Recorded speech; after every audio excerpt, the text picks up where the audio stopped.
दोस्तों, मैं सी राहुल अग्रवाल और आज एक हम बहुत ही इंटरेस्टिंग टॉपिक पे बात करने वाले हैं जिसके ऊपर मेरे पास बहुत सारे क्वेश्चंस आए हैं। आज मैं बात करूंगा कैपिटल गेन अकाउंट स्कीम। अब दोस्तों आप ये सोचेंगे कि कौन सा अकाउंट है जिससे इनकम टैक्स बच सकता है। हाँ दोस्तों, आज मैं बात करूंगा कि ये कैपिटल गेन अकाउंट स्कीम होता क्या है, क्यों होता है, पैसे कब जमा कराने होते हैं, लास्ट डेट क्या है इस अकाउंट में पैसा जमा कराने की कि आपको इनकम टैक्स में छूट मिल जाए, और आप पैसा निकाल कैसे सकते हैं, इस अकाउंट के कितने टाइप होते हैं, सारी बातें करेंगे दोस्तों इस वीडियो में। दोस्तों सबसे पहले तो ये जान लें कि ये कैपिटल गेन अकाउंट स्कीम, ये जो अकाउंट है इसकी ज़रूरत क्या है और ये क्यों बना है अकाउंट। दोस्तों इनकम टैक्स में ऐसे प्रोविज़न है जो ये कहते हैं कि आप फॉर एग्जाम्पल अगर आपको कोई कैपिटल गेन हुआ, कैपिटल गेन का मतलब आपने मान लो कोई अपना हाउस प्रॉपर्टी बेचा, उस हाउस प्रॉपर्टी को बेचने से मान लो आपको प्रॉफिट हुआ 10 लाख रुपए का, कैपिटल गेन हुआ 10 लाख का, जो प्रॉफिट होता है उसको कैपिटल गेन कहते हैं। तो गवर्नमेंट बोलती है कि आप इस 10 लाख के कैपिटल गेन को अगर कहीं वापस से इन्वेस्ट कर देते हो, वापस से री इन्वेस्ट कर देते हो, दूसरा घर ले लेते हो, तो उस केस में आपको इस 10 लाख के ऊपर कोई टैक्स नहीं देना। तो सिंपल लैंग्वेज में अगर मैं आपसे कहूँ कि अगर आपको कोई कैपिटल गेन टैक्स हुआ किसी प्रॉपर्टी को बेचने से या किसी तरीके से, और आपको उसको बचाना है, बचाने के लिए आपको क्या करना है, आपको दूसरी प्रॉपर्टी में इन्वेस्ट करना है। तो उस दूसरी प्रॉपर्टी में जब पैसा इन्वेस्ट करना है तो उस पैसे को रखने के लिए ये अकाउंट बना है कैपिटल गेन अकाउंट स्कीम। समझ गए दोस्तों। अब मैं इसको एक एग्जाम्पल के थ्रू आपके सामने प्रेजेंट करूंगा ताकि आपको सिंपली समझ में आए। तो फॉर एग्जाम्पल दोस्तों, मेरा नाम राहुल है, मैंने 2021 के दिसंबर में मान लीजिए कोई प्रॉपर्टी बेची, 30 लाख की प्रॉपर्टी बेची, ठीक है। उसकी कॉस्ट मैंने जब ली थी वो 10 लाख रुपए थी, तो मतलब 20 लाख रुपए का मुझे प्रॉफिट हो गया। ये 20 लाख मेरा लॉन्ग टर्म कैपिटल गेन है। अब आइडियली मुझे इस 20 लाख रुपए पे टैक्स देना होगा गवर्नमेंट को 20%, 4 लाख रुपए मुझे टैक्स देना है। लेकिन मैं चाहता हूं इस 4 लाख के टैक्स को बचा लूं। तो मैं कैसे बचाऊंगा दोस्तों, मेरे को गवर्नमेंट ने एक ऑप्शन दे रखा है कि आप इस 20 लाख रुपए को जो आपको लॉन्ग टर्म कैपिटल गेन हुआ है, आप इसको किसी दूसरी प्रॉपर्टी को लेने में इन्वेस्ट कर दो। तो दूसरी प्रॉपर्टी को लेने में इन्वेस्ट करने के लिए गवर्नमेंट ने मुझे एक टाइमलाइन दे दी। गवर्नमेंट ने बोला कि जिस दिन आपने अपनी प्रॉपर्टी बेची, जिस दिन डेट ऑफ ट्रांसफर हुआ आपकी प्रॉपर्टी का, उसके 2 साल के अंदर नई प्रॉपर्टी ले लो, 2 साल के अंदर अंदर। और अगर नया घर बनवाना चाहते हो तो 3 साल में बनवा लेना, मतलब कंस्ट्रक्शन 3 साल और 2 साल का आपको पीरियड दे दिया। तो इस तरीके से गवर्नमेंट ने टाइमलाइन दे दी। अब फॉर एग्जाम्पल दोस्तों, मेरे पास पैसा आ गया दिसंबर 2021 में, लेकिन मेरे पास 2 साल का टाइम पीरियड है ना कि मुझे 2 साल आगे तक नई प्रॉपर्टी लेनी है। तो गवर्नमेंट ने कह रखा है कि देखो, या तो आप नई प्रॉपर्टी लोगे 2 साल है, तो उस 2 साल तक पैसे को कहाँ रखना है, आपको कैपिटल गेन अकाउंट स्कीम में वो पैसे को जमा रखना है। इसीलिए ये कैपिटल गेन अकाउंट स्कीम है। अगर आपने कैपिटल गेन अकाउंट स्कीम में पैसा नहीं रखा तो आपको एग्जेम्पशन नहीं मिलेगी, मतलब आपको ये 4 लाख रुपए का जो टैक्स बच रहा था वो नहीं बचेगा।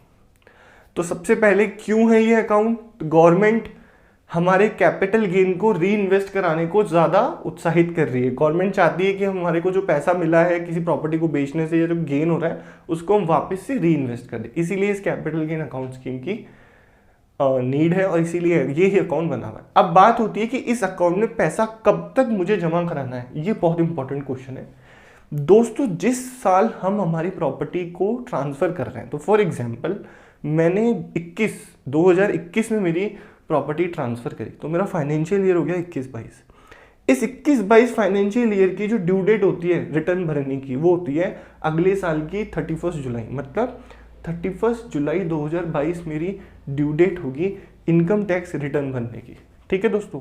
अब इस इनकम टैक्स रिटर्न भरने की जो ड्यू डेट होगी मेरी 31 जुलाई, इस डेट तक मुझे कैपिटल गेन अकाउंट स्कीम में मेरा पैसा जमा कराना है अगर मैंने प्रॉपर्टी परचेज नहीं की है।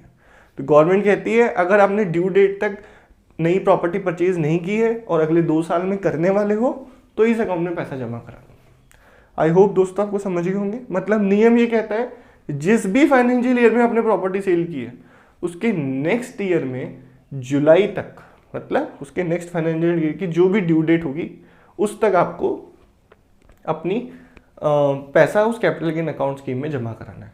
कई बार दोस्तों इनकम टैक्स की लास्ट डेट की ड्यू डेट आगे बढ़ जाती है, उस केस में आप उस नेक्स्ट जो आगे बढ़ी हुई डेट है वहां तक भी अपना पैसा जमा करवा सकते हैं। अब मैं आगे बात करूंगा दोस्तों कि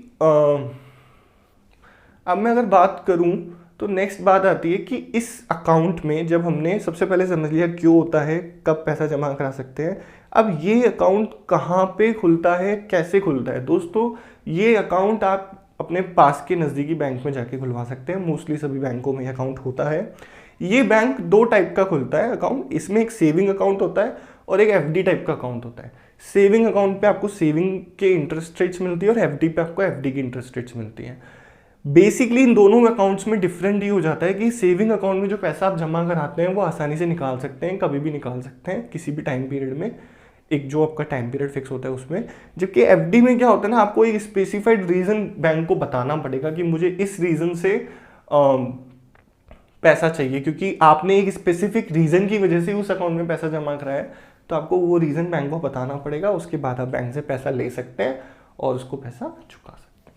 एंड में बात आती है दोस्तों कि जो मुझे ये एफडी पे जो इंटरेस्ट मिलेगा उस इंटरेस्ट का क्या होगा, क्या मुझे उस इंटरेस्ट पे भी उसको उस जो मुझे मैंने कैपिटल गेन अकाउंट स्कीम में जो इंटरेस्ट मिल रहा है मुझे उस पर भी क्या मुझे आगे कुछ देना होगा। तो दोस्तों ये एक नॉर्मल इंटरेस्ट है, जैसे आपको सेविंग अकाउंट से इंटरेस्ट मिलता है उस पर आपको इनकम फ्रॉम अदर सोर्सेज में टैक्स देना होगा। एट द एंड बात आती है कि मान लो हमें 2 साल तक प्रॉपर्टी लेनी थी या 3 साल तक कंस्ट्रक्ट करानी थी, लेकिन मैं वो नहीं करा पाया, तो क्या होगा दोस्तों, उस केस में आपको जो पैसा आपको टैक्स बचाया था आपने, जैसे फॉर एग्जांपल जब मैंने 2021 की 21-22 की जब मेरी रिटर्न भरी, जब मुझे 20 लाख का गेन हुआ तो मैंने 4 लाख का टैक्स बचाया। उस 4 लाख के टैक्स को मुझे वापस पे करना पड़ेगा अगर मैं उस टाइमलाइन के अंदर अपनी प्रॉपर्टी परचेज नहीं कर पाता हूँ। इसी के साथ कुछ और क्वेश्चंस आते हैं। ये अकाउंट एक बैंक से दूसरे बैंक में ट्रांसफ़र भी किया जा सकता है, नॉमिनेशन की फैसिलिटी भी इस अकाउंट में होती है। इसी तरीके से अकाउंट रन करता है। दोस्तों मैंने कोशिश की है कि कैपिटल गेन अकाउंट स्कीम से रिलेटेड आपके जो भी क्वेश्चंस हैं उनको सॉल्व करने की। आपके कुछ क्वेश्चंस हैं तो प्लीज़ मुझे कमेंट बॉक्स में बताइए। साथ ही मैं मेरा व्हाट्सएप नंबर भी इस डिस्क्रिप्शन में शेयर कर रहा हूँ। आपकी कुछ क्वेरीज है तो आप मुझसे डायरेक्ट भी कनेक्ट कर सकते हैं। आई होप दोस्तों वीडियो पसंद आई होगी। अगर आप इसी तरह की वीडियो जो जनरल हमारे डे टू डे लाइफ से रिलेटेड टैक्सेशन के मैटर्स होते हैं, मैं कोशिश करता हूँ उनको सॉल्व करने की। आपके कुछ क्वेश्चन है तो प्लीज़ मुझे बताइए और मेरे चैनल को सब्सक्राइब कीजिए। Thank you so much. Goodbye.